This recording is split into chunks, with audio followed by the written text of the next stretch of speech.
여러분 안녕하십니까? 빈부 갈등, 인종 갈등, 이념 갈등이 날로 심화되고 있는 미국에서 각종 정치 사회적 현안들을 정리해보는 미국 속으로, 오늘은 왜 미국에서는 코로나19로 죽어가는 사람들이 그렇게 많은 것인지, 그리고 언제쯤 그 죽음은 멈추게 될 것인지 한번 생각해 보도록 하겠습니다. 세계보건기구 WHO가 집계한 통계에 의하면 2020년 2월 1일 현재 세계 코로나 바이러스 확진자는 1억 명이 넘었고, 이 중 무려 25%가 미국에서 발생한 것으로 나타나고 있습니다. 표에서 보시는 것처럼 코로나19로 인한 미국의 확진자는 전 세계 사망자의 약 20%에 해당하는 43만 명이 좀 넘습니다. 이는 제2차 세계대전 중에 전사한 미군의 숫자인 40만 5천 명을 이미 넘어선 것입니다. 미국의 입장에서는 미국이 큰 나라이기 때문에 사망자 역시 많을 수밖에 없다고 변명할 수도 있습니다. 그러나 인구 대비 사망률을 계산해보면 미국의 코로나19 사망자는 100만 명당 1321명으로 이는 통계에 집계된 153개국 중 9번째로 높은 것입니다. 물론 벨기에, 영국, 이태리 등의 유럽 일부 국가보다 조금 낮기는 하지만 세계 평균 285명보다는 4배나 더 높고 한국 평균 28명보다는 47배가 높은 숫자입니다. 전문가들은 코로나19가 세계적인 대유행병, 즉 팬데믹으로 발전한 이유를 크게 두 가지로 봅니다. 하나는 발원지인 중국의 초기 대응 실패 및 은폐 시도, 그리고 또 하나는 세계에서 가장 붐비는 여행 지역인 미국과 유럽의 안일한 대처입니다. 오늘 저의 관심은 미국에 국한시키도록 하겠습니다. 미국의 인구는 3억 3천만 명으로 한국 5,100만 명의 약 6배 정도가 됩니다. 그런데 코로나 관련 확진자는 무려 341배, 사망자는 306배가 나왔습니다. 이쯤 되면 이건 어마어마한 차이라고 말할 수 있습니다. 그렇다면 그 이유는 무엇이겠습니까? 저에게는 분명해 보입니다. 한국에는 대통령의 강력한 방역 의지와 그 대통령에 대한 호불호와 관계없이 정부의 방역 수칙을 잘 따라준 국민이 있었던 반면, 미국에는 코로나를 정치적 이슈로 삼았던 대통령과 방역 수칙을 무시했던 국민이 많았기 때문입니다. 트럼프는 2020년 한 해 동안 수많은 언론 인터뷰를 통해서 미국은 세계 그 어느 나라보다도 코로나19를 잘 통제하고 있다고 자랑하곤 했습니다. 물론 근거는 별로 없었습니다. 그의 자랑을 듣다 못한 한 기자가 미국의 사망자 수와 한국의 사망자 수를 비교했을 때는 한국의 통계 숫자는 믿을 수 없다는 식으로 이상한 변명을 하기도 했습니다. 지난 대선 토론회에서도 자기가 아니었다면 더 많은 사람이 죽었을 것이라고 주장했지만 그 이유는 대지 못했습니다. 그렇다면 미국 국민의 태도는 어떠했을까요? 지금까지 전 세계 의사들이 강조하는 코로나19 대처법은 3가지뿐입니다. 마스크 쓰기, 사회적 거리 두기, 그리고 손 씻기. 그 대처법이 검증된 것이든 아니든 일단 팬데믹 상황에서 의사들이 권하면 일반인은 거기에 따르는 것이 정상입니다. 그러나 불행하게도 많은 미국 국민이 이 쉬운 방역 수칙을 잘 따르지 않았습니다. 공교롭게도 코로나 상황이 2020년 미국 대선과 맞물리면서 트럼프 지지자들은 마스크를 안 쓰는 것으로 자신의 정치 성향을 과시했습니다.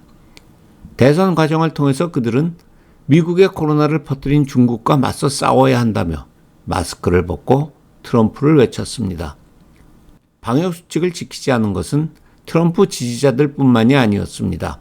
제가 살고 있는 포틀랜드는 압도적으로 트럼프를 배척하는 사람이 많은 동네입니다.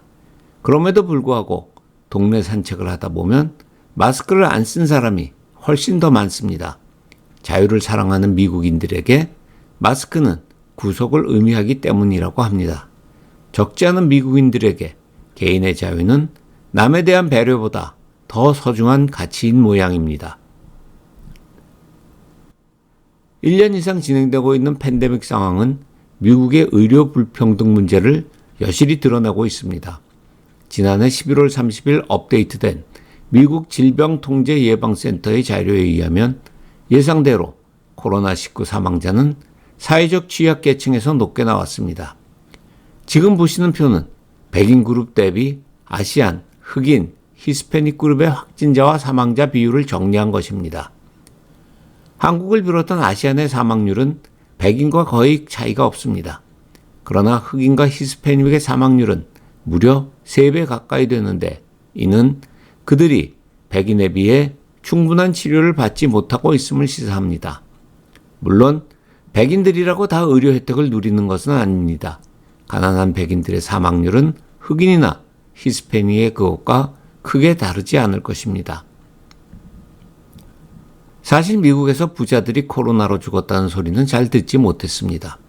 트럼프와 그 주변의 많은 사람들이 코로나19에 걸렸었지만 모두 며칠 잘 쉬고 곧바로 업무에 복귀하는 모습을 볼 수 있었습니다. 그들은 고령임에도 불구하고 곧바로 회복되는 모습을 보여줌으로써 오히려 코로나19가 별것 아닌 것으로 오해하게 만들 정도였습니다. 그러나 건강보험이 없는 가난한 사람들에게 코로나19는 죽음을 의미한다는 사실을 트럼프는 몰랐던 것 같습니다. 트럼프와 코로나19에 대해 완전히 다른 시각을 가지고 있던 바이든이 마침내 지난 1월 20일 대통령이 되었습니다. 트럼프 지우기에 나선 그는 취임하자마자 각종 행정명령에 서명했는데 그중 코로나19와 관련된 조치들이 대거 포함되어 있었습니다. 몇 가지 예를 들면 이런 것들입니다.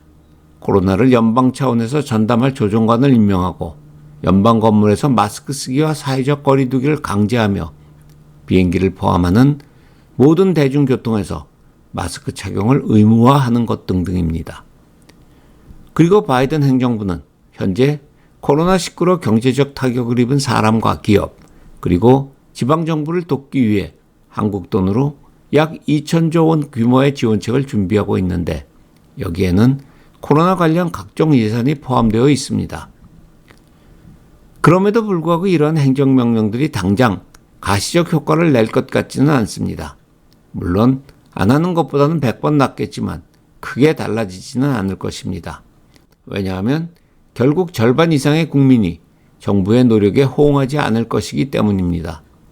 마스크를 거부하는 것을 개인의 자유라고 생각하고 거기다 하나의 정치적 의사 표현이라고 생각하는 국민이 다수 존재하는 한 코로나 전염을 막을 방법은 사실상 없습니다. 그래서 저는 미국이 코로나 국면을 벗어날 수 있는 유일한 길은 백신에 의한 집단 면역뿐이라고 생각하고 있습니다. 그런데 이 백신의 공급과 접종이 계획했던 것처럼 착착 진행되고 있지 않습니다. 비록 바이든 대통령은 자신의 취임 100일 안에 미국 국민의 30%에 해당하는 1억 명이 백신을 맞게 될 것이라고 희망의 메시지를 던졌지만 이미 여러 곳에서 그 희망이 깨지는 소리들이 나오고 있습니다.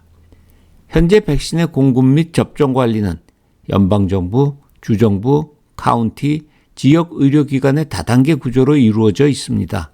문제는 이 모든 과정에서 백신은 물론 의료 인력과 의료 장비 그리고 행정 요원 등이 부족해서 예약 시스템 자체가 제대로 작동되고 있지 않다는 것입니다. 뉴욕의 한 지인은 예약을 하고 갔음에도 불구하고 백신이 없다는 이유로 2주 후에 오라는 통보를 받았고 시애틀의 한 지인은 백신을 맞기 위한 번호표를 받기 위해 새벽 3시부터 나가서 줄을 섰다고 합니다.